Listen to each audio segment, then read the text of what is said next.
Syria जंग में रूस का विध्वंसक हमला हुआ। सीरिया विद्रोही गुट पर रूस की बमबारी, रूसी फाइटर जेट का विद्रोही गुटों पर हमला, विद्रोहियों के कब्जे वाले अतरब पर हमला किया गया।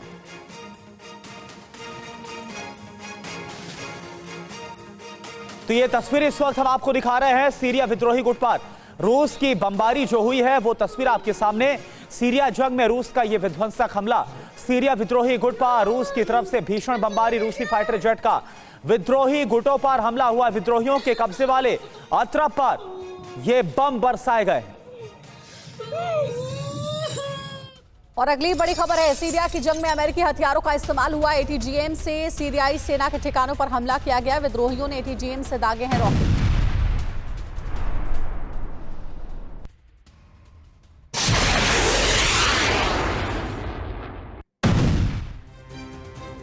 तो असद की सेना को रूस और ईरान की मदद मिल रही है, तो सीरियाई विद्रोहियों को अमेरिका और ब्रिटेन का सपोर्ट मिल रहा है। बिग वॉल का रुख करते हैं, इस वक्त क्या हालात हैं और क्या हो रहा है, पूरी जानकारी आपके सामने। सीरियाई विद्रोहियों को भड़का रहे अमेरिका, ब्रिटेन, ये ईरानी प्रेस टीवी की तरफ से बताया जा रहा है। सीरिया पर कंट्रोल चाहते हैं पश्चिमी देश, ये जो जानकारी है वो सामने रखी गई है।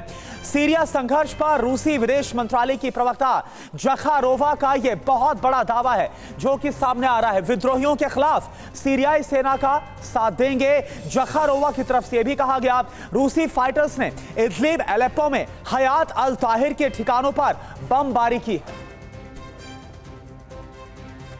और वहीं सीरिया युद्ध पर रूस का बड़ा फैसला, विद्रोहियों के खिलाफ रूस का सैन्य अभियान। सीरिया के लिए नई रूसी स्क्वाड्रन भेजी गई है। विद्रोहियों पर होंगे हवाई हमले, रूसी एयरफोर्स करेगी बड़ी स्ट्राइक। सीरियाई सूत्रों के हवाले से बड़ी खबर मिल रही है।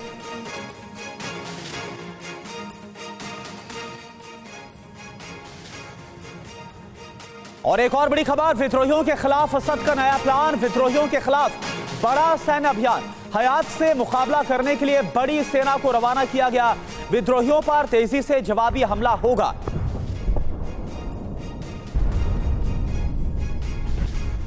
और मनीष झा इस वक्त हमारे साथ जुड़े हैं पूरी जानकारी के साथ। मनीष, क्या हालात बनते हुए नजर आ रहे हैं, क्योंकि एक तरफ रूस का एक्शन भी देखने को मिल रहा है और वहीं जो विद्रोही गुट है वो एलेप्पो में पुलिस मुख्यालय पर कब्जा भी जमा चुका है। इस वक्त के क्या हालात वहां बन रहे हैं?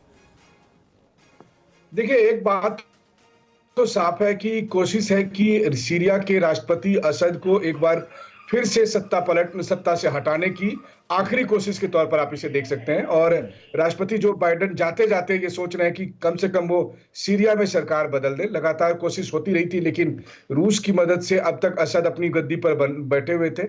लेकिन अब जबकि हिजबुल्लाह का खात्मा हो चुका है, अब जबकि लेबनान को पूरी तरह से तबाह किया जा चुका है, उसके बाद बारी सीरिया की है। और इसीलिए सीरिया में विद्रोहियों को अमेरिका, इजराइल, ब्रिटेन जैसे देश की मदद मिल रही है ताकि असद को हटाया जा सके। हालांकि अगर आप ग्राउंड पर देखें तो ग्राउंड पर चूंकि रूस की सेना भी वहां पर मौजूद है, ईरानियन फोर्सेस भी है ही, ऐसे में लग रहा है कि भले ही अलेप्पो पर विद्रोहियों का कब्जा हो गया हो, लेकिन देर सवेर असद की सेना रूस और ईरान की मदद से विद्रोहियों को और पश्चिमी देशों की सेनाओं को पीछे धकेलने में कामयाब हो सकती है। लेकिन सवाल वही है कि आखिर सीरिया में सत्ता पलट क्यों हो रहा है, और अगर सीरिया में सत्ता पलट कराने की कोशिश की जा रही है इस नाम पर कि विद्रोही है, विद्रोही हटाना चाहते हैं, तो इसका मतलब वही है कि पश्चिमी देशों का जो एजेंडा चल रहा है वो रुकने वाला नहीं है। जहां उन्हें लगता है कि सरकार उनके मन मुताबिक नहीं है, वहां सत्ता पलट करवा दो। जी।